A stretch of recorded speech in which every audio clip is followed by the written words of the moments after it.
I never thought I'd live long enough to hear my sanity questioned by the same brother I once rocked to sleep. At 71, I've learned to keep my life simple. My little house on the edge of our family's land, my morning tea, and my memories of the mother who trusted me with everything she held dear. But when my brother Charles started whispering that I was confused, forgetful, and no longer fit to manage things, those whispers spread faster than truth ever could. Suddenly neighbors stared too long, church folks spoke to me like I was fragile glass, and even the clerk at the grocery store began asking if I needed help finding my way home. Kept quiet. Not because I believed him, but because I knew a lie that bold didn't come from nowhere. Came from greed, from entitlement, and from the knowledge that I'd never fight him publicly. Or so he thought. This story isn't about losing my mind. It's about finding my strength the moment everyone else counted me out. The land has a way of holding you even when you try to let go. I wake to it every morning. The low, steady breathing of the fields, the oak at the bend that my father planted with his own hands, the fence that creaks at the same hour as if it keeps the old time. We never had much, but what we had was ours in a way you could feel in the soles of your feet when you walked the rows. A patina of years, the shape of a story pressed into the soil. My house sits at the edge of it, white paint a little thin along the porch, the steps smoothed where 100 shoes have made their way in and out. The porch swing still has the nickname my mother gave it, the thinking seat, and most mornings I sit there with my coffee and the sun makes little coins on the table. It's a simple life, the sort that has its own careful rhythms. That's the kind of life Charles and I were raised in, with a kind of loyalty that teaches you to mind the land like you mind your own breath. Charles has always been different from me. He was the one who left for the city and came back with shoes that cost more than my rent used to. He dresses sharper than he needs to for a small town like ours, and he has a voice that knows how to make people listen. When we were young, he'd sneak me extra slices of pie on Sunday afternoons and then pretend it was a mistake. He'd tell the best stories, the kind that made you feel like you were the only person in the world for a minute. But there was always a tilt to him, a measuring of the world that sometimes sat on people's edges like a coat. He could be warm and he could be shrewd. You learn after a while to watch the tilt. It started small, as these things do. A remark at a family dinner that sounded like a joke and then stayed with me. "You're getting forgetful, Mags," he'd say, laughing, and the laugh would be the kind that made others laugh along, because no one wants to be the one to answer a barb. He began offering to take care of little things, paying a bill here and there, fixing a leaky pipe I'd meant to handle in the spring. I told myself and told anyone who asked that I was grateful. Who wouldn't be? It's a kindness to lift a hand. Only later did I see the pattern of hands that lift too often, the way assistants can rearrange a life into someone else's plan. The first time I noticed the surveyor's tape was on a Tuesday afternoon. I'd been tending the small garden behind the shed, hands in the soil the way people pray, slowly with intention. The jasmine along the fence had a heady scent that day, and a breeze kept the scent moving like the memory of a good thing. I saw the tape out of the corner of my eye, bright and yellow against the green, and at first I thought children had been playing. Then a man in a hard hat walked up the lane, his boots making tiny thumps on the gravel, and another followed with a clipboard. They worked like strangers to the rhythm of measuring and marking, talking in short, practical sentences that belonged in a world of plans and permits. My first reaction was the kind of shock that calls your name softly, protective and immediate. I set my trowel down and went toward them in the way you go to meet the future before it arrives. The man with the clipboard looked up, and he had an earnestness to him that made me think of a boy doing something honest. The other man had a polite smile that felt like a card left in a mailbox. "Afternoon," the clipboard man said. "We're surveying this parcel. We had a request from..." He checked his notes. "From Mr. Charles Reynolds." The name landed in the air like a small stone. I tasted it like metal. For a long moment I could not say anything because it bridged the distance between the ordinary love I still felt for my brother and a sudden, pinched recognition that the world had some other design. Charles had never asked me before. He hadn't said, "Margaret, I'd like to help with the land." He just set the machinery in motion. That was the thing that cut. Not the presence of paperwork but the absence of conversation. There's a difference between offering a hand and making a map without telling the other person where the path goes. I introduced myself because I am the sort of woman who knows how to introduce herself to neighbors. "I'm Margaret Reynolds," I said, and I meant the name in the whole of it, the way a name is a promise. The men were polite, and they handed me a little card with numbers and a permit. It felt official in a way that made my chest tighten. I called Charles that night because that is the breath you take when the world shifts under your feet. A call to the last person you want to explain yourself to. The phone rang and I could hear background noise. The familiar clack of his city life, a radio talking about traffic. And when he answered, his voice was warm in the way that used to be a small comfort. I asked him why he'd commissioned a survey. He said he'd been looking into opportunities that might help both of us. "You know how things are, Mag," he said. "Land is land. Developers talk. It could be a good thing." His tone tried to make the word good feel like a cup of tea. He talked fast, as if speed could keep the edges from settling in. There was a line in his voice I could feel as a tremor. "I'll come by this weekend," he promised, and I believed him because I wanted to. I wanted to believe that family meant conversation. But the little things kept coming. Strangers asked about the property at the hardware store. A cousin mentioned over the fence that Charles had been seen with a man in a suit who liked to look at open land. I smiled and said the right small things, the kind that do not unsettle a bowl of soup. Inside me, though, a slow bruise formed. There was an emotional spike one afternoon when I saw him at my mailbox with a gentleman I had never seen before, the man's shoes too polished for our dirt road. They spoke in low voices, the kind of voice that pulls a neighborhood into listening, and I heard Charles say, without turning his face, "She's a sweet woman, but she's getting on. Land is best handled by people who can move quickly." The words were like a slap, not loud but undeniable. He said it in a tone that suggested a kindness, the sort of language that was meant to soothe the listener into agreement. Someone in our town might nod and say, "Oh dear," and then put that into a pocket of their mind. I stood at the fence and felt the sting all the way down to the soles of my feet. My hands had soil in the creases, and for a second it felt like the earth was asking me to hold on. After that, I began to notice the small rituals of his shifting behavior. A subtle interest in documents he had never cared about before, a sudden fluency with the language of title and deed, a willingness to help me fill out forms that left the ink in places I hadn't chosen. He began to show up with a clipboard sometimes, smiling like a man rehearsed for a stage. Once he brought a young woman who said she worked in real estate and who asked innocuous questions about the number of barns and the best plots for drainage. She used big words that told stories about profit and risk, and people nodded because they liked hearing the world being built into tidy categories. I watched them and felt an old kind of disbelief settle into my bones. That someone I loved could step into a plan that had nothing to do with me and everything to do with cutting me out. There is a soft, reflective part of me that remembers the early years.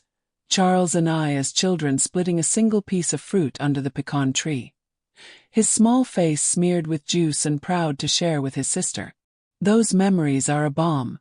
They remind me that even people who become other things once were small and good. I held on to those moments like a coin in my palm. I told myself to watch and wait, because sometimes the narrative of family shifts and then shifts back. Sometimes a sharp sentence is a moment, not a pattern. But the pattern has a way of revealing itself if you pay patient attention. Suspense crept under everything like morning fog. I would spot a ribbon of orange tape tied to a tree at dusk, the color screaming against the twilight green, a marker for a place where a machine would cut or a surveyor would stake. I'd find small notes in the mailbox, informational pamphlets about land use, brochures for developers, letters that sounded official and urgent. Husked behind the polite language lay an appetite that meant to be fed. People who deal in change know how to use the language of care. "We'll handle it for you," they'd say, as if competence equals compassion. The town conversation softened my edges by asking benign questions. "Have you thought about selling? It's a lot to manage, you know." Their voices were not cruel. They were merely carrying the assumptions that had been planted there like seed. At night I sat on the porch in the thinking seat, the jasmine bower alive with the air of the day. The porch light cast a small pool of warmth on the steps, and the night sounds were a chorus of far-off tractors and frogs. In that stillness I turned over the facts I had and the facts I didn't have. I went to the cedar box where my mother used to keep her papers, birth certificates folded into careful triangles, old land deeds in faded cursive, and I ran a finger across the edges as if they were bones that could tell me the history that I now needed to remember. A small photograph fell from between the papers. My parents on their wedding day, dirt smudged on their shoes, my father standing proud with his arm around my mother. It was the kind of relic you keep because it is proof that history matters. And then one afternoon, as I pruned the hydrangeas by the back fence, I heard a voice low and even, the kind of voice that does not want to be overheard but doesn't bother to hide its meaning either. Charles had been standing by the lane with a polished shoe man, and I had meant to leave them to their talking. But the words came soft and clear across the distance where the corn grows tall. He said, with that rehearsed ease I'd begun to recognize, "She won't be able to manage much longer." The sentence landed there, small and deadly, like an anchor dropped. I paused mid-snip, the scissors in my hand, realizing in a flash that the simple life I tended had become something someone else was deciding the fate of, and that I was being measured like a plot of earth, assessed and found wanting. The words hung in the air, and for the first time the tilt in Charles's voice was not something I could excuse as weariness or humor. It was the thin, bright edge of a plan. When the first neighbor stopped by with a little concern, I thought it was the kind of small kindness people in small towns offer. An extra casserole in winter, someone to check on the porch light. Mrs. Hollis from down the lane stood on my porch with her cardigan wrapped tight, and she looked at me with that soft, careful face people use when they don't want to frighten you. "Margaret," she said, "I just wanted to ask, are you all right? Folks have been saying you've been misplacing things a lot." She didn't say it like she accused me. She said it like she wanted to help. I laughed then, the little half-laugh that tries to soften an awkward moment. "Oh, Margie," I told her, using the nickname she insisted on for me. "I'm fine. You know how my glasses like to wander off." I tapped my spectacles on the bridge of my nose to prove the point. She smiled and handed me a paper bag of biscuits she'd made, and for a moment the world was ordinary again. But the visit stuck with me in the way small stones stick to shoe leather. The seed of the suggestion had been planted. Over the next week, the seed sprouted in odd places. At the co-op, the cashier, Tim, asked if I needed help bagging my groceries, and when I said no, he gave me a look that was more question than courtesy. At church, Sister Evelyn crossed herself in a kind of worried rhythm and whispered, "We should schedule a checkup," like it was the next item on a to-do list. It was as if someone had sharpened a rumor into a utility and handed it out to the whole block. Little comments kept arriving like paper boats down a slow creek. "Are you sure you're remembering things okay? Maybe it's time for a doctor to look." They were polite. They were practical. But they wore me down in the way a persistent drizzle will eventually wet a porch swing. Then my cousin Liza pulled me aside after Sunday service. Her voice lowered in that way that makes a private matter public. She took my hands in both of hers, calloused from milking cows and good at worrying, and asked as if she were asking about the weather, "Mags, are you getting checked out by a doctor? Folks say you've been forgetting things." The way she said it made my heart ache because she looked at me with the kind of love that has room for bluntness. I told her no, I'd been fine, simply tired from the heat and yard work.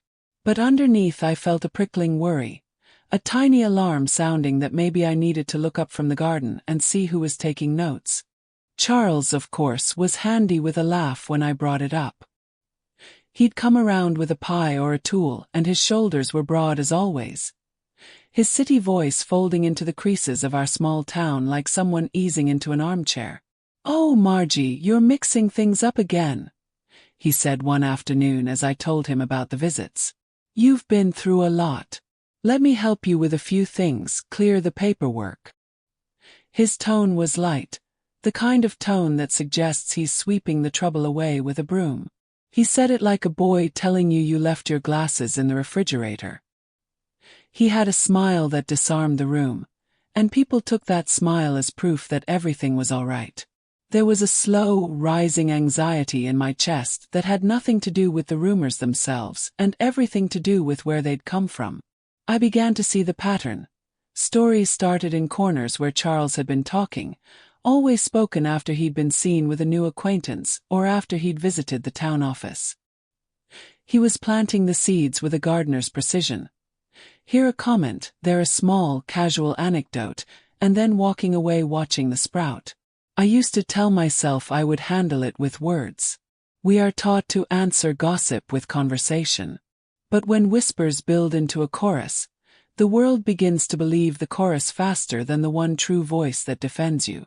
One morning, I found a yellowing flyer shoved under my door about estate planning workshops at the library, printed with a red headline that said in bold, "Is your legacy secure?" The paper was cheerful in a way that made the message sting. Whoever left it wanted me to feel exposed, and the timing made me wonder. Had someone been reading about wills in the next town and thought, "She's an easy mark"? The flyer sat on my kitchen table like an invoice for worry. I decided to do something small but defiant. I took my tea out to the thinking seat on the porch and made a list, not of worries but of facts. I wrote down what I owned, who knew my address, what accounts were in my name. The act of writing steadied me like the old oak steadied the fence. Practical, plain, and stubbornly true. It felt small and useful, and I tucked the list into my drawer like a talisman. But the next day, gossip reached a new volume. At Mr. Cooper's hardware store, where I often stopped to buy bulbs and nails, a man I didn't know asked the clerk, loud enough for me to hear, "Is Margaret Reynolds still managing the land herself?" The clerk hesitated, polite, caught between honesty and the communal desire to be kind, and said, "Well, she's been having some trouble with remembering lately." My hands went icy. The man's face was blank, the kind of blankness people use when they are practicing life as an experiment. I left my items on the counter and walked out feeling someone had turned the page of my life without my permission. I remember going home and sitting at the old kitchen table where the wood still bore the grooves left by my father's pocket knife. I pressed my palms flat on the grain, as if the tree itself could tell me what to do next. The house smelled like biscuits ready to be popped in the oven, and for a moment I let that ordinary comfort wash over me. Then I found my journal, the small leather one I kept for notes and recipes, and I began to write names. People who had been kind, people who had been unkind, dates, snippets of conversations. It's an odd thing to become a detective in your own life, but grief and protection can make you sharp in ways you didn't plan to be. One afternoon, while sorting through the stack of mail, I found myself pausing at a letter with my name on it in a hand that looked familiar and then, not quite. The envelope was thick and had the little wax seal my mother used to like. It felt ceremonial. It had no return address, only my name penned in long, looping letters. I set it aside because sometimes people send small tokens of the past, and that can be a comfort. Later that night, after the back porch had dimmed and the crickets took up their chorus, I opened the letter. Inside was a single sheet of paper folded carefully in thirds, and when I unfolded it my stomach fell as if someone had pulled a rug from under me. It was a note. Not the kind of social note that says, "Thinking of you," but a formal-sounding authorization that read, in ink that looked uncannily like my mother's slanted hand, "I, Margaret L. Reynolds, hereby authorize my brother, Charles Reynolds, to assist with the management and decisions regarding the family property located at 122 Old Mill Road." It carried a signature at the bottom that looked exactly like mine, the familiar looping M and the soft curl of the T at the end. For a moment I simply sat there, the lamplight making a small pool on the table and the paper trembling a little in my hands. An emotional spike rose up, hot, sharp, a little like the sting of vinegar, because that signature, that sentence, claimed something about my life I had not given. I fingered the edge of the paper, feeling the indent where the pen had pressed. The ink was slightly smudged as if it had been hurried, but the handwriting was eerily familiar. Could have been my name. It had the slant of my pen and the little curl on the G that my mother used to tease me about. But I knew every twist of my own signature the way a dressmaker knows a seam. Something about it wanted to sit in the jaw to make me challenge it. I thought of all the times I had trusted people to take care of small tasks. I had signed things without thinking sometimes. Permission slips for school events when I'd taken care of nieces and nephews, a check once for a fundraiser. But this was formal. This was a document that could be used in a way that would change my life. I felt the familiar soft, reflective clarity settle over me. I am old enough to be careful. I am old enough to act. My hands were steady as I put the note beside my journal and got up to make a pot of tea that I would sip slowly as I considered the next step. The suspense threaded through me like a taut string. If someone had forged my signature, who had access to my handwriting? Who had been watching me write? I thought of the mailman, the neighbor who had once borrowed a pen, the times I'd sat with a ledger at the kitchen table. I tried to remember the last time I'd written my name with a flourish. The question knotted in my mind. Was this an isolated cruelty or the engine of a carefully planned erasure? I kept the letter in the drawer with the list I had made earlier, and sleep came heavy that night. I dreamed of hands, my father's calloused ones, Charles's quicker ones, each reaching for the same plow handle in different directions. In the morning, sunlight poured in like a promise, and I realized this was no longer a thing to be explained away. The note was proof that someone had started a story about me that was not true. Someone had decided to rewrite the map while I slept. I set my jaw and made myself a new list. This one had actions. Speak to the lawyer mother used to see, trace handwriting samples, ask cousin Liza for help in gathering witnesses who could speak to my capacity. It was not heroism I felt. It was simply the clarity of someone who knows the land under her feet. I rose from the kitchen chair and walked to the cedar chest where my mother kept deeds and old photographs. When I opened it, an old photograph slid out and landed on my foot like a small benediction. My parents smiling by the barn, young and stern, proof that history had a shape not to be handed away lightly. And with the photograph in my hand and the forged note burning in my drawer like a small coal, I stepped outside. The field stretched before me with the morning fog lifting like a curtain. I breathed in the air that had raised me, and I said aloud, though no one was there to hear, "You don't get to say I'm not here." Then I turned and went back to the house to phone the lawyer, because some fights are not loud. They are simply necessary, and you begin them with small, steady steps. The cedar chest smelled like lemon oil and memory. I ran my fingers along its lid as if touching it would pull up the years. My mother's handwriting on envelopes, the paper-thin ration coupons from long before, and the clothes that still wore her scent. After the forged note, after the way my town had begun to look at me with tentative eyes, I had decided to do the thing my mother would have approved of. I would look where the past kept its truths. We had always kept the important things under lock and careful lids, and if anyone thought they could rewrite the story of my family without those papers and objects, then they'd chosen the wrong house. I set a kettle on the stove and let the soft whistle become a companion for the work ahead. The morning light came in through the kitchen window, spreading itself across the table and making the dust-mote world look like a constellation. I opened the chest slowly. The hinges gave a soft, familiar creak, and the jumble of linens and boxes greeted me with the intimacy of old friends. There were quilts, still smelling faintly of lavender, a stack of church programs, a bundle of letters wrapped with a ribbon that my mother had tied years ago. I moved them gently, as if the papers might flinch. Toward the back, beneath a folded tablecloth, I found an envelope I didn't recognize. It was heavier than the others, the paper thicker, and my name, no, my mother's hand, was on it with a flourish. To the rightful heir. My hands went small and steady. The title had the kind of formal weight that makes you straighten your back without thinking about it.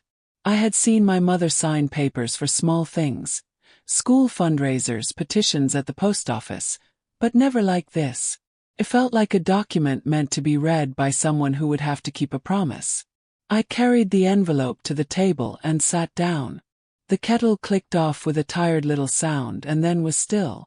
For a soft moment I let the silence be a pool to step into, because the past is louder when you go after it with quiet feet. I slid my thumb under the flap and lifted it. Inside were 2 folded pieces of paper, and when I unfolded the first one, my mother's voice, her literal handwriting, spread across the page like a map. It was a short note, the kind she would have left in a larder jar if she thought the instruction might be missed in a busy week. To the rightful heir, she'd written, when the time comes, look for the locket with the river stone. It belongs to who remembers where the corn meets the creek. There was more, an addressed line, a small swirl of ink, but the sentence about the locket and the river stone struck me with the force of a bell. The words felt like a puzzle but also like a key. My mother had been particular about objects. She kept a tin where she stored the smallest things. Buttons, a tiny thimble, a scrap of ribbon. She loved things that could be held, if only because holding something made a memory impossible to misplace. The locket she described I had seen as a child. Only once, perhaps, at the kitchen sink, when she'd opened it and kissed the small river stone, smiling into a memory I wasn't old enough to hold. She'd said then that it was part of our line, something that confirmed who belonged where. I remember wondering why adults had maps in their hands I couldn't read. Now the map was in my hands. There was a second paper, folded smaller, with what looked like a list of names and a date. My mother had written a short paragraph in that patient slant of hers. Should there be confusion, the locket names the true steward. Has a mark on the underside, 3 tiny notches like steps. Whoever brings it to the courthouse will be heard. The letter felt like a warm, deliberate blowing on a match, a way to light truth when the night grew long. I sat for a long time with the papers in my lap, feeling the steadying, stubborn warmth that comes from someone who trusted you enough to leave a compass. An emotional spike rose up then, less of a shock and more of a fierce, bright relief. If the locket existed and had that mark, then Charles's whispered plans and the forged note were not the simple rearrangements they wanted them to be. There was a lineage, a thing that belonged to my family by more than paper. It anchored me in a way the recent murmurings had tried to loosen. I tucked the notes back into the envelope and pressed it to my chest like a small, secret heart. But relief can be a thin blanket when the rest of the world is cold. I turned the contents of the chest over more carefully, looking for the tiny heirloom my mother had described. Underneath the quilts, in a small wooden cigar box that smelled like cedar and cigarette ash, a smell that always made me think of my father, I found a jumble of objects. An old pocket watch, a medal from a long-ago parade, and some costume jewelry. I lifted each piece to the light, inspecting for the river stone or some tiny notch, but the locket was not there. The box felt lighter because it was missing its centerpiece. The absence prickled my skin the way a draft under a door will. I looked up at the clock. The light in the room had shifted toward afternoon, and the house hummed with the ordinary noises of a summer's day. I thought of the locksmith's key in my drawer, of the cabinet where we kept the family Bible, and a small, practical worry started to knit itself. Had I simply misplaced it over the years? Maybe I had taken it to the jeweler once and forgotten. Or had someone else, someone who knew more about the ways of family secrets than I did, taken it knowing what would happen when it was gone. The suspense beat tightened. I walked down the hall to the second bedroom where my mother kept a small safe built into the wardrobe. Her habit had been to tuck the important things into places ordinary hands might not look. The safe was locked. Of course it was locked, and I fished the small key from the necklace I kept on the bedside table, the one with a chipped piece of sea glass my husband had given me. The key turned with a familiar, decisive click, and inside the safe were more papers. Old deeds, birth certificates, an old tin with sewing needles, and what should have been, the locket's small velvet pouch. The pouch, empty, sat like an accusation. I sat down hard on the bed, the mattress making that soft, forgiving sound and my breath coming out in a slow exhale.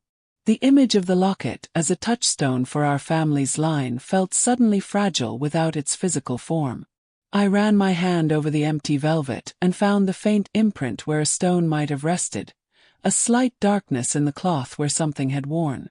It told me someone had been here, had known where to look, and had taken it. The thought opened like a small wound. For a soft, reflective moment I let the silence hold me.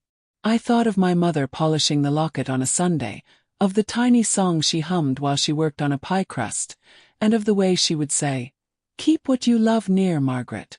Keep it safe." The memory felt like a hand that steadied mine. Holding on to it, I felt more like myself, less like a woman whose life could be smoothed into someone else's plan. There was a quietness about knowing the truth, even if the truth was hard. The heirloom was missing, but the instructions were real, and those instructions might yet be enough. I set about making a plan. I would call the lawyer who had handled small things for my mother, the man who smelled of tobacco and had a laugh like a good seal. I would ask the neighbors a few gentle questions, the kind that sound like curiosity and not accusation. And I would look where people seldom look. Pawn shops in the next town over, the curious stalls at antique shops 2 counties away, the small, quiet places where things disappear to be bought again. The notion felt both brave and pedestrian. Brave because it placed me in motion, and pedestrian because it required ordinary digging and asking. That afternoon, as I walked up from the garden with a basket of beans, old Mrs. Petty from the next place over stopped me on the lane. She was shorter than I remembered, but sharp in a way that made her words catch like a hook. "They been meeting over on Route 2, she said, looking at me as if she'd been waiting for me to notice. "Saw Charles with a young man from the city, and he had a box." Her voice dropped. "I don't know much, Margaret, but I saw him hand it off to someone at the corner store." The detail lodged in me. The box, the handoff, as if it fit into the little map my mother's letter had given me. As evenings go in a small town, the light slips early. The sky turns lemon to gold, and the fields inhale the coming dusk. I sat on the porch with the empty velvet pouch on my knee, turning it over the way you turn a ring to see how the light hits. The neighbor's tip felt like a thread I could pull on. If Charles had indeed moved the locket, not lost it, but deliberately taken it, then the forged note and the whispered doubts about my mind were not accidents. They were pieces of a pattern. The pattern suggested intention. There was a subtle swell of anger then, not loud or theatrical, but compact and precise. It sat in my chest like a tool you pick up to mend what someone else is trying to unmake. I thought of the photograph of my parents by the barn, of the way the land looked in my memory like a stitched quilt of days. Someone had thought they could wrap that quilt differently without asking. Someone had thought the history of a family could be moved like furniture. I thought of my mother's words, "Bring the locket to the courthouse," and felt the path forward unfold, cautious but clear. Night came with its usual comforts. A single lamp, the hum of the refrigerator, the cricket's steady beat outside. I placed the envelope, my mother's notes, back in the cedar chest and closed it carefully, as if saving a small life. The missing locket had become a question I could not ignore. I made a list at the kitchen table by lamplight. Call the lawyer, ask Mrs. Petty more when she had time, drive to the pawn shop on Friday with a photo in my pocket. The list felt manageable. Felt like resistance. Before I went to bed, I walked down to the barn. The moonlight made the rows look soft and silver, and in that quiet I took a moment to speak to the land itself, like some of us do in towns like ours. "We're not finished yet," I said aloud, my voice small in the night. The field answered with a whisper in the grass, and for a moment I felt my mother's presence there, firm and patient. The missing locket was a theft, yes, but it was also a summons. Whoever had taken it had shown themselves by doing so. Now it was my turn to show up and look, with the steady eyes my mother had given me. The next morning I would begin the search, and perhaps, with some luck and the stubbornness that comes from love, I would find the mark that proved what the papers said. That lineage isn't just ink on a page. Sometimes it's a stone in a locket that knows the creases of your family's heart. After the locket letter and the empty velvet pouch, I realized there was a difference between being angry and being useful. Anger has its place. It warms you and sharpens your sight for a moment, but usefulness makes the next step inevitable. So I set about being useful. I washed a cup, folded the tea towel, and then sat at the kitchen table with a stack of papers and began the slow, steady work of making the facts weigh more than the gossip. The first thing I did was gather everything that bore my name. It's an unromantic task, but honesty lives in ledgers. I pulled the mortgage documents from the cedar chest, the county tax receipts from the filing cabinet, my mother's old deed that was written in that tight, confident pen so many folks had always admired. I photocopied, I dated, I made notes in the margin about when my father signed things and who had witnessed those signatures. There is a rhythm to handling paper. The soft flap of an envelope, the clean edge of a fresh printout, that steadied me more than a cup of tea could. It felt like stitching a hem. Small, exact, and necessary. I called Mr. Hargrove, the lawyer my mother had used when I was a girl. He still had that same office on Main, the one with the potted fern that my mother used to water when she came by. He answered on the second ring, and when I told him my name there was a pause on the line, the sort of pause that is respectful of memory. "Margaret," he said, as if remembering 100 Sundays. His voice had the soft rumble of someone who had been practicing the same work for decades. I told him simply that I thought someone was trying to take the land and perhaps had begun by spreading rumors about my mind. He did not laugh. He did not tell me to calm down. Instead he said, "Come by tomorrow morning. Bring anything you have." Meeting him in his office felt like returning to a place I'd visited with my mother. Papers and the smell of lemon oil and tobacco, the quiet of people whose work is to listen and then to plan. He shuffled through my copies with careful hands and asked a few short, precise questions. Who had access to the documents? When had I last seen the heirloom? Had I made any recent changes to beneficiaries? Each question was a nail in a framework that started to look like a house I could stand in. When I mentioned the forged note, Mr. Hargrove's mouth made a small, almost imperceptible twist. "Forged signatures are not uncommon in disputes like these," he said as if it were a file line in one of his old casebooks. His voice was steady and practical, and I felt, for the first time in days, a sort of practical warmth settle around me. We made a quiet plan. He suggested I catalog witnesses, neighbors who could attest to my capacity, friends who often saw me make decisions about the land, anyone who could speak to the way I managed things. He told me to keep all my receipts, all my correspondence, and to note down any conversations that felt strange or pointed. "Write down dates," he said. "Time is a good ally." I liked that phrase, time is ally. It gave ordinary days the dignity of defense.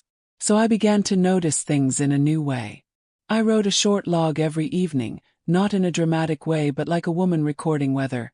June 12th, Charles visited, brought frozen pie. June 14th, Mr. Cooper asked about property, mentioned Charles was meeting with a developer. Each entry was a bead on a string. Some of them were small and human. A borrowed ladder, a meal left at my doorstep. Some read like a stranger's map. Messages in colors and tones that had not been there before. One afternoon, I went to the county clerk's office down on Elm to ask about property records and any recent filings.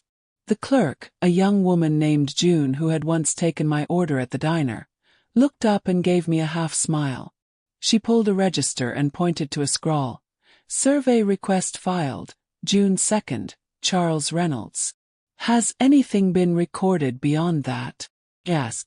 She shook her head and said gently, "Not yet. But there's an application here for a change of contact on the tax account. It's under review. The words lay across me like a cold towel. It was small but real. Someone was moving pieces on the board. I called Cousin Liza and asked if she would come by and lend me a hand for an afternoon. Liza arrived with her truck and a bag of groceries, and she had the kind of practical energy that makes a kitchen hum. She's the sort of cousin who doesn't ask a lot of questions. She just helps. Over coffee, I told her the pieces I'd gathered. She frowned and said, "Margaret, he's been talking like a man who's already moved his things. I saw him with a box at the corner store. It was the way he handled it, like he was passing something on." Her eyes were sharp with worry. "If he's been meeting with developers," she said, "he's planning something." The more I spoke with people, the more I understood how thoroughly a narrative could be built. Slowly, patiently, like a walk through wet sand where footprints begin to look like a pattern. Charles had been seeding the idea that I was less fit to make decisions. He had told little stories at church about me forgetting appointments. He'd called neighbors and told them I had misread checks. It was a peculiar cruelty to speak humility for someone yourself were trying to unmake. It was as if he had convinced parts of our small town that a woman of 71 could be reduced to a cautionary tale. While I gathered witnesses and papers, I also began to watch Charles more closely, the way you watch someone whose pattern you no longer trust. He continued to show up, always with small goods in his hands, a can of paint, a bag of feed, and he always had a smile that could be turned on to fit the room. Once he brought up the subject of help in front of the neighbors, as if it were a charity pitch, and someone chuckled and said, "It's hard for one person to do it all these days." I said nothing then because there is a dignity in choosing your words. But I wrote the conversation down that night in my log. Who said what, the time, the place. There was an emotional spike one evening when I found a small envelope tucked under my porch step. My name was written on it in a tidy hand. Inside was a note. "You should see someone, Margie, people worry about you." It was anonymous, and that made it feel like a public pencil being pointed at me from a distance. My hands shook a little as I folded the paper and carried it to my drawer. I thought of how easily the human mind believes a chorus. It is a small thing to whisper and a large thing when it becomes the town's breath. That night I slept poorly because small, private acts were turning into a public language. Soft reflection steadied me. I thought of my mother's hands, how they smoothed bread dough and kept the ledger for the farm, precise and patient. She had always told me that people used language to make their world tidy, sometimes too tidy. "Don't be frightened of the slow work," she used to say. "Slow work holds." That thought made me hold fast to my small tasks. Make copies, call witnesses, note dates. It made the work less like a battle and more like bookkeeping for a life I'd lived. Slow work reassured me that when there is time, the truth will find a way to be arranged on the page. There was a subtle suspense beat when Mr. Hargrove looked up from the papers and said, almost quietly, "Does Charles have access to any of the bank accounts?" It was a question that was both practical and a little tremulous. I told him that I had kept my accounts in my name and that I checked them regularly. He suggested I get statements back as far as possible and to ask the bank for any record of change requests or beneficiary alterations. "Banks will often keep logs of attempted changes," he said. "Those logs can be useful." The idea of the bank holding a secret record that might reveal a pattern felt both hopeful and invasive. It was a way to see the invisible. By midweek I had a small stack of corroborating items. The county register printouts, copies of neighborhood conversations written in my journal, a record from the hardware store of purchases that matched the dates Charles visited. I took the photocopies to Mr. Hargrove's office, and he placed them into a folder with a professionalism that felt like armor. "If what you're hinting at is true," he said, looking at me with a steady kindness that did not judge, "this will end in court." The sentence landed in the room like a hinge.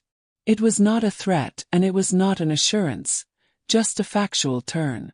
Court meant process. Depositions, witnesses, a judge who asked measured questions. It meant the story we had been living in would be brought before a person whose job was to parse documents and testimonies and then to make a decision. Part of me bristled at the thought of hauling family grievances into a courtroom. There is a certain intimacy in private disputes that the law flattens with formality. Yet another part of me felt relief. The thought of the town's whispering being replaced by a judge's measured voice felt like a balm. I left his office with a folder in my hands and walked home slowly, the late afternoon sunlight making long, honest shadows across the lane. I thought about confronting Charles directly, standing on the porch with the folder and asking him in front of the neighbors, "Why are you doing this?" The image had the satisfying clarity of a scene in a movie. But life rarely grants you a script with neat stage directions. There is risk in confrontation. You might give someone the opening they need to solidify the story they are telling, to make their rumors into a legal narrative if they are prepared and you are not. So I asked myself the question I'd asked out loud in the kitchen a few evenings before. Would you confront him, or wait until you had every piece of the puzzle? The question sat like a coin in my mouth. Confrontation could be brave, but it could also be reckless. Waiting could be wise, but it could also allow lies to set like cement. I felt both urges pulling at me like ocean tides. In the end, I decided on a third way. Measured action. I would not yell and I would not ignore. I would gather, verify, and then act with the kind of steadiness my mother would have respected. That night I placed the folder near the little lamp by the mantel where my mother's photograph leaned in its small frame. I dusted my hands and made myself a cup of tea and sat in the thinking seat until the moon rose. I repeated the name of the lawyer's sentence like a prayer and let it fill me. This will end in court, until it sounded less like a forecast and more like a possibility I could prepare for. The next morning I planned to visit the bank and ask for everything. Logs, access requests, anything that could show a pattern. I also planned to speak with a few neighbors quietly, to see who might testify that I had been fully capable and that Charles had been speaking in ways meant to remove me from the picture. The folder felt heavier in the morning light, but it was a good kind of weight. The weight of things that mattered and could be proven. I tied the pages with a string and placed them in a drawer where I kept the important things. I stood at the window for a long time and watched the field. It looked the same as always, green and patient, as if it had been waiting for me to notice that someone was trying to change the map. The sun moved across the yard and the fence cast a thin, true line. I breathed in and out and felt the next steps settle into my muscles, the small steady motion of a woman who had decided not to be moved without a fight. I never expected a small box in a pawn shop to sound like thunder. But that is where the story finally found its voice. After the cedar chest, after the empty velvet pouch and my mother's paper map about the locket, I began to pull on every loose end I could find. Mr. Hargrove had given me clear work. Statements, witnesses, a search. He said courts appreciate proof as much as people appreciate stories. So I started looking where people often hide the truth. Places with glass counters and slow clocks that mark the passage of other people's haste. Pawn shops and antique stalls are full of small histories waiting to be read. And in our county the one on Route 5 had a name everyone seemed to know. "Go see Roy," someone told me at the diner in a voice that suggested Roy had a way of knowing things before you asked. The drive into town felt ordinary. Sunlight on the dash, radio low, the scent of leather and lemon oil from the seat. I carried the photocopies in the folder like an extra layer of armor. The forged note, the county printouts, my mother's letter about the locket. The road that leads to Route 5 bends past fields where corn leans like a green sea. I thought about my father's hands, the way he'd hold a plow handle and listen to the soil. If lineage were soil, then someone had turned over these rows looking for a coin. I pulled into the pawn shop and parked, heart doing a steady business in my chest. The shop bell made a small, honest sound when I opened the door. There were cases of watches, a shelf of old radios, and a few pieces of jewelry behind glass. Roy was behind the counter, a man with gray in his beard and spectacles that made him look like a careful scholar. He greeted me with a nod, not the curious stare you sometimes get when strangers walk in. "Morning, Margaret," he said. "You look like you've come to check on an old friend." I told him I was looking for a family locket. Small, silver, with a river stone inside and 3 tiny notches on the bottom as my mother had described. He listened the way people listen when they have heard many stories before. He sipped his coffee and tapped the glass with a finger. "We get things in here all the time," he said. "But jewelry, not as often. Do you have a picture?" I did not. My mother had kept the locket in a pocket of memory and a velvet pouch, and I had only seen it once as a child. But I had the description and the notches, and that was sometimes all you need. Roy walked around his counter and opened a drawer of small trinkets. He pulled out a box and tipped it open. Inside were brooches and a small porcelain pendant that caught the light like a slice of moon. I remember the exact way my hands went cold. There it was. A little silver locket with a river stone the color of moss and, on the underside, 3 tiny notches that looked like steps. My breath stuttered in a way that had nothing to do with age, and everything to do with the sudden clarity that can come after a long cloud. The locket was smaller than I'd pictured, polished down by hands that had loved it, but the notches were unmistakable. My mother's careful handwriting had not been wrong about the mark. Roy watched me take it up with a tenderness I did not expect from a man who had probably handled 1,000 things for a low price. "Came in 2 days ago," he said. "Guy came in, said he had some things from an estate and needed cash. Didn't give a name." He pulled out a small receipt book and flipped to a page. On it was a scrawl with the item number, description, and date. "We keep an ID on file for the bigger sales," he told me. But in this case he paid cash and left. Old habits, you know. My fingers felt like they belonged to someone else as I held the locket. There was the tiny river stone, cool and smooth. There was the faint scent of an old perfume that lifted something in me. My mother's sleeve on a Sunday morning, the smell of starch and lavender. The emotional spike that rose in me then was not hate or even shock so much as the brittle clarity of betrayal. Someone had gone into my house or the place where the locket was kept, had known what it meant, and had taken it. Someone who knew the value of that specific mark. Roy saw the look on my face and asked a quick, practical question. "Do you want me to hold it while you get things straight?" I nodded mutely. He wrapped it in tissue and slid it into a small paper bag as if the bag were a little coffin for a piece of memory being returned. "Keep this between us," he said. "I've seen things go sideways when word gets out." I drove home with the bag on the passenger seat and a mix of relief and cold dread settling in me. The locket in my hand was more than metal and river stone. It was the physical anchor of the paper my mother had left. If my mother's note said the locket named the rightful steward, and if the locket had been found in a pawn shop with a recent cash-in, then the missing object had not simply been lost. It had been moved, likely in a hurry, to displace its meaning. Back at Mr. Hargrove's office, the file folder already had a warmth to it, as if it were vacuum sealed into a case that had been waiting. I swept the locket onto his desk with the kind of clumsy reverence you use for things you don't want to drop. He picked it up with thin, sure fingers and turned it over. The 3 notches were there, the tiny indentations that looked almost like a stairway carved for an insect. He opened the locket and peered inside, his eyebrows drawing down. There was a tiny cavity where my mother had once tucked that river stone. The stone was still there, snug as a secret. He sat back and the office hummed with the soft sound of the old radiator. "This changes things," he said quietly.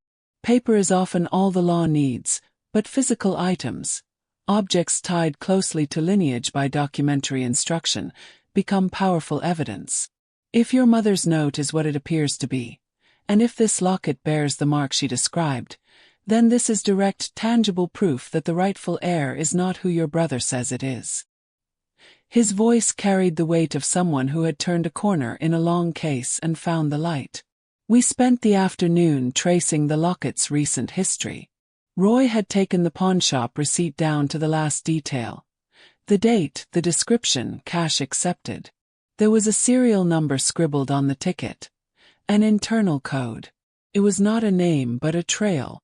Mr. Hargrove made a call. He used the kinds of connections that have nothing to do with favors and everything to do with time served. The people who process the less romantic parts of human transactions. The pawnshop's CCTV footage, he suggested, might show who sold it.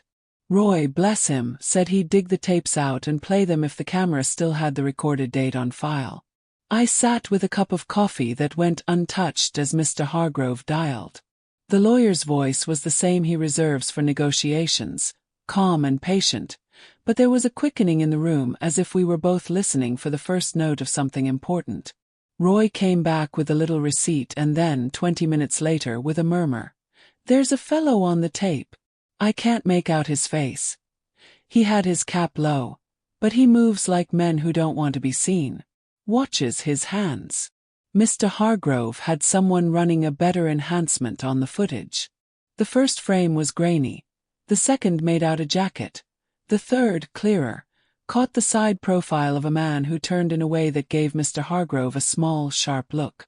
Does that look like Charles? I asked because the question had to be asked aloud.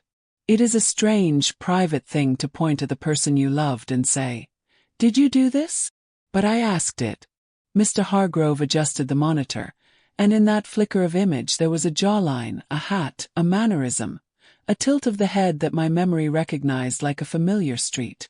"It could be," he said, careful again not to leap. "But we'd need a better frame. We can subpoena the video and ask the shop to hold it. If Charles pawed this off, he may have used a middleman. Men like that sometimes think they can hide their hands." The implication was there.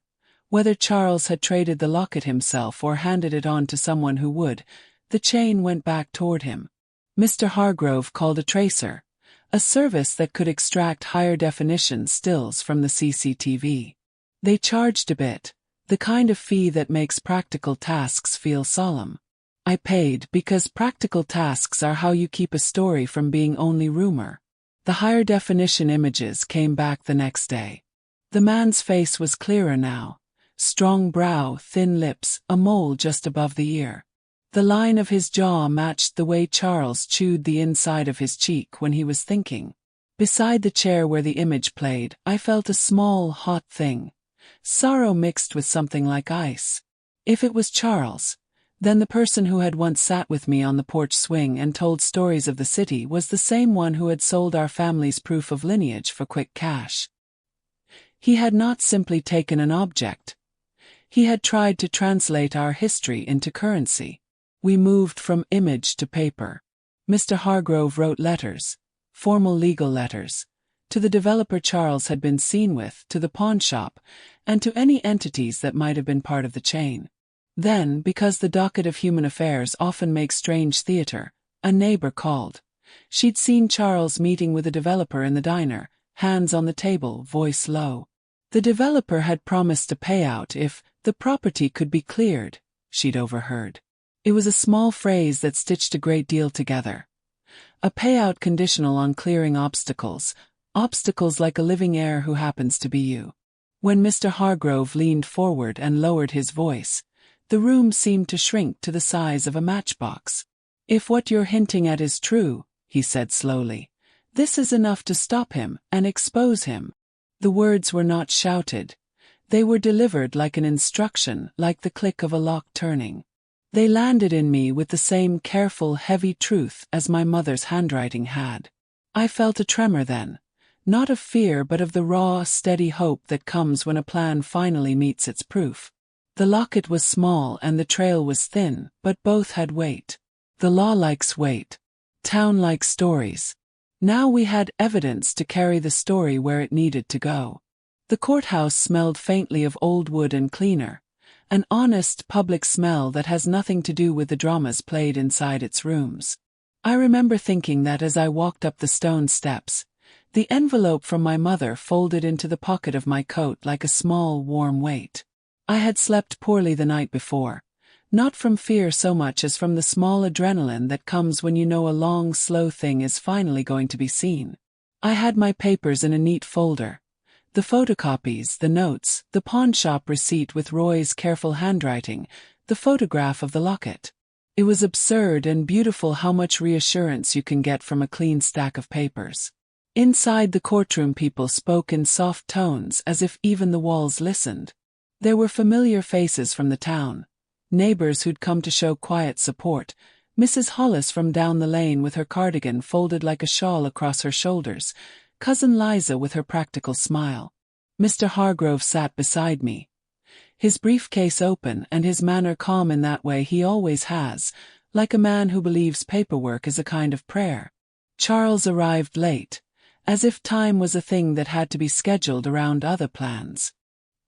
He walked in with the easy stride of someone used to being looked at kindly, and for a moment I felt the old small sting of wanting the man I knew, a boy with pie-smudged cheeks, back again. Then I steadied and watched. The courtroom moved with the rhythm of that place. The clerk called the case, the judge took the bench, the counsel introduced themselves. I felt oddly present, like someone finally allowed to stand in the frame of their own life. The first part was procedural. Names, dates, the reading of the petition. Then the evidence began to go on the record. Mr. Hargrove did his work with the quiet precision of someone who knows how to let facts speak for themselves. He laid out the forged document, the county record showing no authorized change, then the pawnshop receipt, and finally the picture of the locket with those 3 notches my mother had described. Each paper was a small trumpet. Orderly, factual, undeniable. My mother's note, the one that said, "Look for the locket with the river stone," was read aloud and placed gently on the table. I heard my own name, written in that patient, careful script, and it felt as if my mother's voice had come into the room with me. The judge listened, head tilted in the way people do when they are making an honest effort to hear without filling in what they think they know. Witnesses came forward, one at a time. Roy from the pawnshop described the man who had sold the locket. Cash, hat low, quick hands. He had the receipt, the ledger, the date. Mr. Hargrove asked him about the shop's usual procedures, and Roy's answers were plain and steady. Then neighbors testified. A woman who had seen Charles meeting with a developer in the diner, a young man who'd seen Charles pass something to another man at the corner store. They spoke with the honest timidity of people who do not like the theater of court but who know when truth matters more than comfort. There was a moment mid-testimony when the judge asked Charles a simple question. "Did you authorize the transfer of any documents or the sale of any family heirloom?" Charles's face shifted then. First a practiced confusion as if he'd been asked about the weather, then a quick, mechanical hurry to explain. He used words like misunderstanding and administrative oversight, and he matched them with a tone so casual it felt like an insult. He tried to frame the whole thing as an overblown reaction to ordinary business. I listened to him talk and felt the old ache of disappointment. He sounded like someone reading lines designed to keep a performance smooth. But a courtroom is not a theater for practiced ease.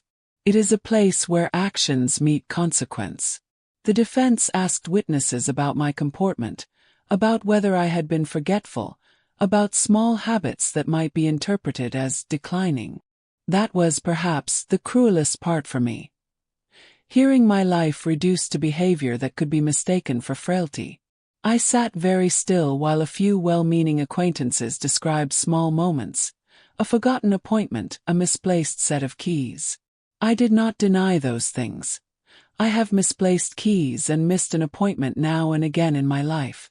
But there is a difference between occasional forgetfulness and a pattern that would render one incompetent to manage one's affairs. The law looks for intent and capacity, not for the human margin of error. My witnesses were steady. Liza told the court about the conversations she'd heard that were clearly meant to nudge our neighbors to believe a certain thing about me. Roy confirmed the pawnshop trail. Mr. Hargrove laid out the documents chronologically and then gently, but firmly, asked for the exact records the bank had of attempted changes. The bank representative came with printouts showing attempted beneficiary changes and an inquiry log with times that coincided with Charles's visits and phone calls. That printout was a plain, cold thing. Numbers and timestamps that do not care if a heart is broken. It showed attempts to move accounts and to change who was authorized over matters concerning the property.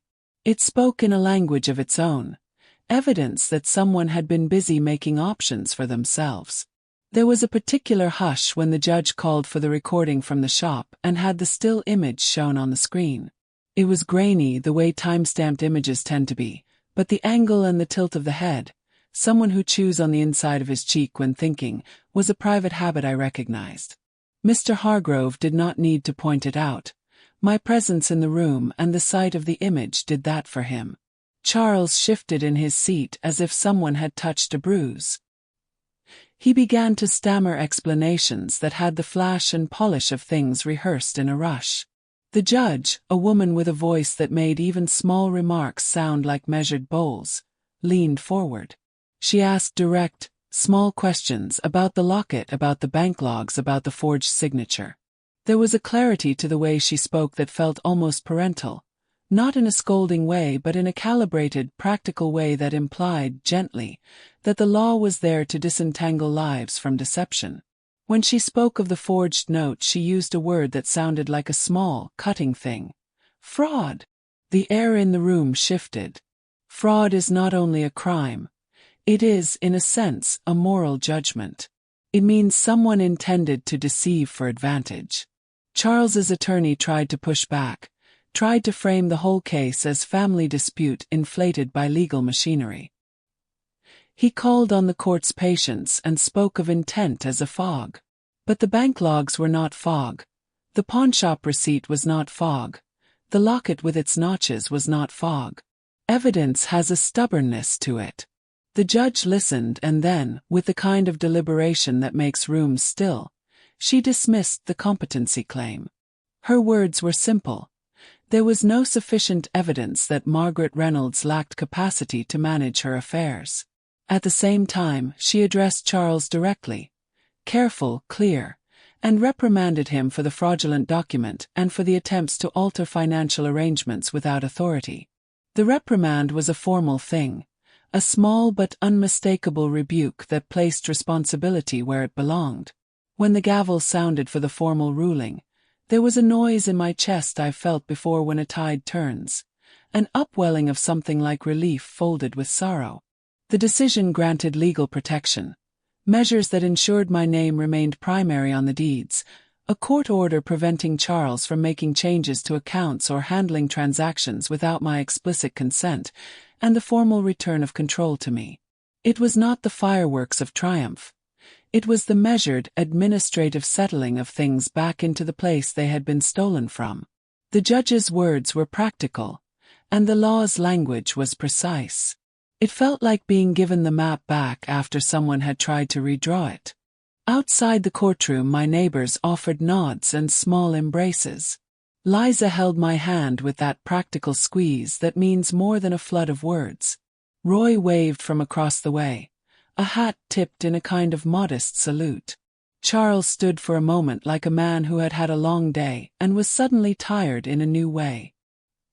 He said low and hurried something like, "I'm sorry," but the sound folded into the hum of the street. I do not know that apologies can always do the work required. Sometimes they come too late. He left without looking at me for long, which perhaps was as much mercy as anything. I walked back to my car slowly, the sunlight warm on my face. There was a softness in the air that felt like a small peace. I thought of my mother's words about keeping what you love near, and I felt the locket calm in the pocket of my coat like a heartbeat. Some things had been returned, physically, legally, but others would take time. Trust does not reknit like a seam. It requires patient, repeated acts of care. The land, though, my land, felt like a living thing that had been listened to and had listened back. The legal order was a tool. The land itself was a continuity I had never really lost.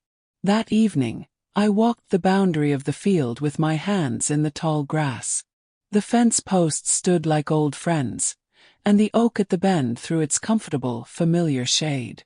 I paused at the place where the creek cuts through and thought about the small river stone's coolness in the locket, the notch on its underside like a tiny set of stairs one could imagine a child using to climb into the heart of a story.